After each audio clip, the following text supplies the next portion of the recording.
नमस्कार दोस्तों, आप सभी का स्वागत है एक बार फिर से अलॉट फ्लाई लर्निंग क्लासेस में, जहाँ पर हम 8th क्लास के जो है साइंस के टॉपिक डेली पढ़ते हैं। तो हमारा जो आज जो है वो चैप्टर नंबर 3 है। न्यू चैप्टर के बारे में आज हम पढ़ेंगे।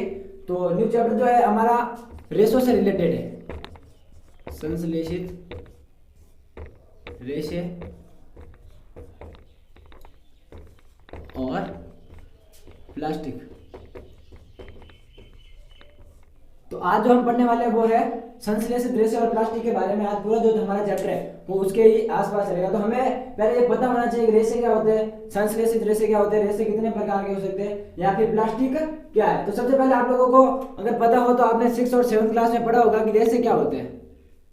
तो छोटे छोटे जो तंतु होते हैं, छोटे मतलब एकदम पतले, प्राकृतिक चीज से प्राप्त किए हो या फिर कृत्रिम चीज से, उनसे जो उन तंतुओं से हम क्या बनाता है, तंतुओं से क्या बनता है, रेशे। तो हम रेशे की क्या परिभाषा दे सकते हैं, कृत्रिम या फिर प्राकृतिक रूप से एकदम पतले तंतु जो है उनको हम क्या कहते हैं, रेशा कहते हैं। अब रेशे भी आपने 6 या 7th क्लास में पढ़े होंगे।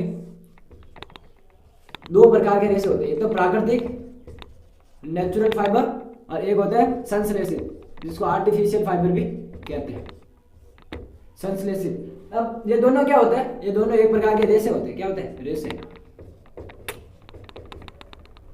अब रेशों को हम 2 प्रकार में बांटते हैं। हम संश्लेषित रेशों की बात नहीं कर रहे, हम बात कर रहे हैं सिर्फ रेशे की। रेशे को हम 2 प्रकार में बांटते हैं, एक तो प्राकृतिक रेशा और एक संश्लेषित रेशा। अब प्राकृतिक रेशा क्या होता है और संश्लेषित रेशा क्या होता है, इसके बारे में मैंने अभी आपसे बोला है कि 6th क्लास में भी आपने विस्तार से पढ़ा है, 7th क्लास में भी आपने पढ़ा है, लेकिन फिर भी एक बार मैं 8th क्लास में आपको रिवाइज करवा देता हूं। प्राकृतिक रेशे ऐसे रेशे जो हम प्रकृति से प्राप्त करते हैं। कहां से प्राप्त करते हैं, प्रकृति से। प्रकृति से चाहे पेड़ पौधों से प्राप्त करो या फिर जंतुओं से प्राप्त करो, वो रेशा प्राकृतिक रेशा ही कहलाता है। अब प्राकृतिक रेशे में जैसे ऊन है, कपास है, जूट है, रेशम है, ये सारे रेशे क्या है, प्राकृतिक रेशों के अंदर इन सबको माना जाता है, क्योंकि ये सारे प्रकृति से प्राप्त होता है। अब ऊन जो है हमें भेड़ बकरी से प्राप्त होता है, कपास हमें कपास के पौधे से प्राप्त होती है, जूट हमें परसन नामक एक पौधा आता है उससे प्राप्त होता है, और रेशम हमें रेशम कीट से प्राप्त होता है।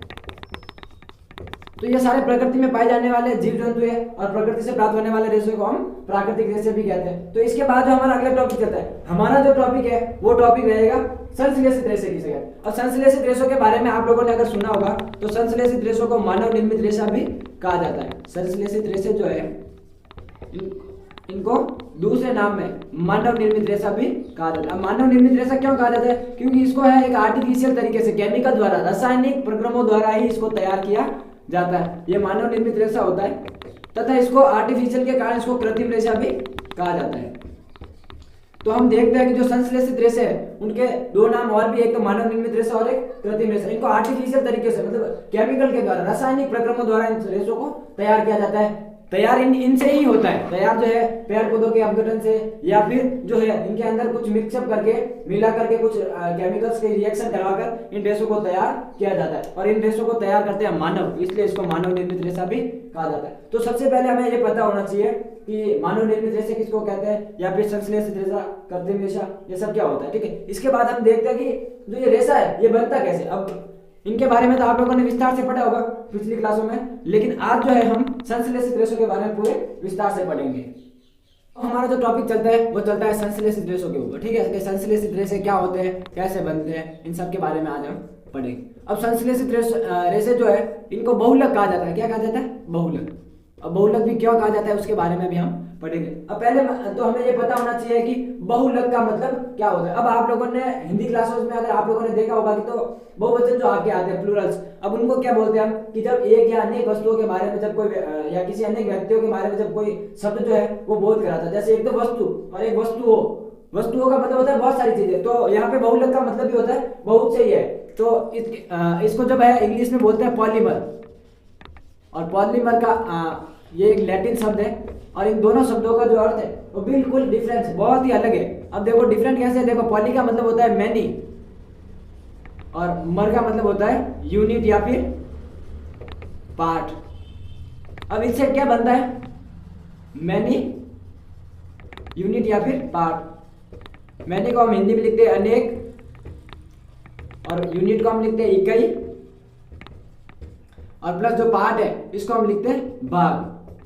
तो हम कह सकते हैं कि अनेक इकाइयों से मिलकर या फिर अनेक भागों से मिलकर जो रेशा बनाया जाता है उसको हम कहते हैं बहुलक। और संश्लेषित रेशा एक प्रकार का क्या है, बहुलक है। तो हम बहुलक का मतलब क्या मानते हैं, अनेक प्रकार की इकाइयों से मिलकर या फिर अनेक प्रकार के भागों से मिलकर जब किसी चीज को हम निर्मित करते हैं तो हम उसको क्या बोलते हैं, बहुलक, पॉलीमर बोलते हैं उसको। क्या बोलते हैं, पॉलीमर। जैसे आप लोगों ने आपके घर में जो माला होती है उसको देखा ही होगा, उसके अंदर छोटे छोटे अनेक से मोती जो है वो उनको लगाकर हम किसी माला का निर्माण करते हैं, चाहे फूल की माला हो या फिर कोई भी माला। उनके अंदर हम देखते हैं कि ये छोटे छोटे जो यूनिट है, छोटी छोटी जो इकाइयां है, इन इकाइयों से मिलकर एक बड़ी क्या बनाते हैं, माला का निर्माण करते हैं। तो ऐसे के ऐसे ही जो है हम संश्लेषित रेशों का निर्माण करते हैं। इनके अंदर मैंने कहा ना केमिकल से मिलकर बनाए जाते हैं।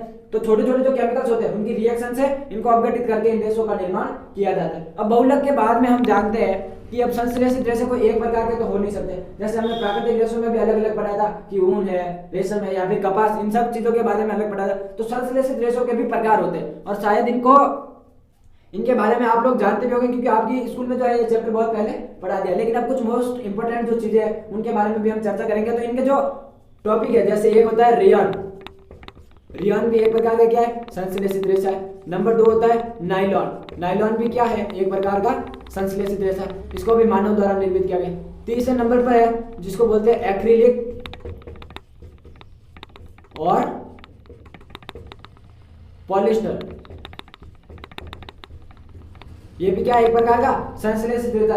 इन तीनों चीजों को जो है वो मानव निर्मित करता है। मानव मतलब हम जैसे लोग जो है वो फैक्ट्रियों में या फिर बड़ी बड़ी जो मशीन जो होती है उसके अंदर इनका निर्माण किया जाता है। तो आज जो हमने देखा कि जो संश्लेषित रेशे क्या होते हैं, बहुलक क्या होता है, प्राकृतिक रेशा क्या होता है, या प्राकृतिक रेशों के कितने प्रकार हो सकते हैं, संश्लेषित रेशों के कितने प्रकार हो सकते हैं। तो हमारी जो अगली क्लास रहेगी उसमें हम देखेंगे कि नायलॉन को कैसे बनाया जाता है या फिर रेयन को, एक्रिलिक, पॉलिस्टर, इन सब चीजों को कैसे बनाया जाता है। तो आज की क्लास में हम इतना ही पढ़ेंगे। ये हमारा जो है सिर्फ इंट्रोडक्शन था। ये जो चैप्टर है इस चैप्टर का क्या था, इंट्रोडक्शन है। इसमें आगे आने वाली क्लास में हम देखेंगे कि प्लास्टिक को भी हम कैसे बना सकते हैं। तो आज की क्लास में इतना ही, मिलते हैं नेक्स्ट वीडियो में। तब तक के लिए जय हिंद, थैंक यू।